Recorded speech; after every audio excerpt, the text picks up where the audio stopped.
ছাত্র জনতার উপর গুলি চালিয়ে গণহত্যাকারী হাসিনা সহ তার দোষীদের বিচারের দাবিতে রংপুরের পীরগঞ্জে রংপুর জেলা বিএনপির আহ্বায়ক সাইফুল ইসলামের নেতৃত্বে অবস্থান কর্মসূচি পালন করেছে পীরগঞ্জ উপজেলা ও পৌর বিএনপি।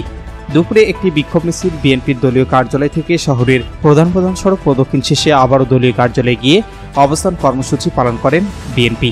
অবস্থান কর্মসূচি থেকে সন্ত্রাস ও নৈরাজ্য প্রতিহত করতে নেতাকর্মীদের নিজ নিজ জায়গা থেকে কাজ করার আহ্বান জানানো হয়।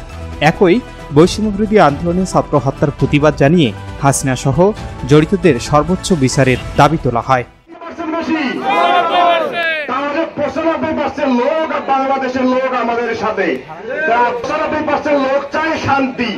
আজকে তারেক রহমান লন্ডন থেকে বসে আপনারা দীর্ঘ 18 বছর পরিশ্রম করেছেন, তার জন্য আজকে আপনার ফলশ্রুতিতে আজকে ছাত্রতা বিপ্লব করেছে।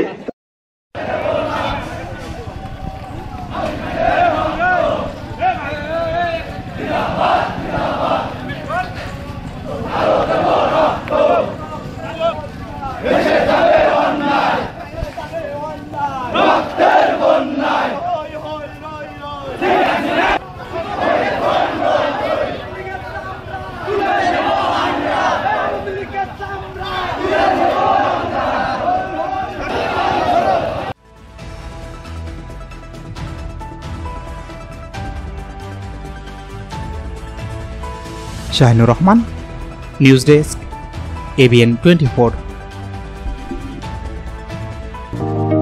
ইজি বাই ইলেকট্রনিক্স, এখানে খুচরা ও পাইকারি এবং সহজ কিস্তিতে সিঙ্গার, যমুনা ও অল্টারনেটিভ ফ্রিজ সহ সকল পণ্য বিক্রি করা হয়। প্রোপাইটার মোহাম্মদ আব্দুর রাজ্জাক মণ্ডল। স্থান উপজেলা পরিষদ সংলগ্ন জামতলা রোড, পীরগঞ্জ, রংপুর। আলম সার প্যালেস, এখানে TV, fridge, rod, cement, shallow machine ও পাওয়ার টিলার সহজ কিস্তিতে বিক্রি করা হয়। Proprietor Mohammad mister Alam. স্থান খালাসপীর, পীরগঞ্জ, রংপুর।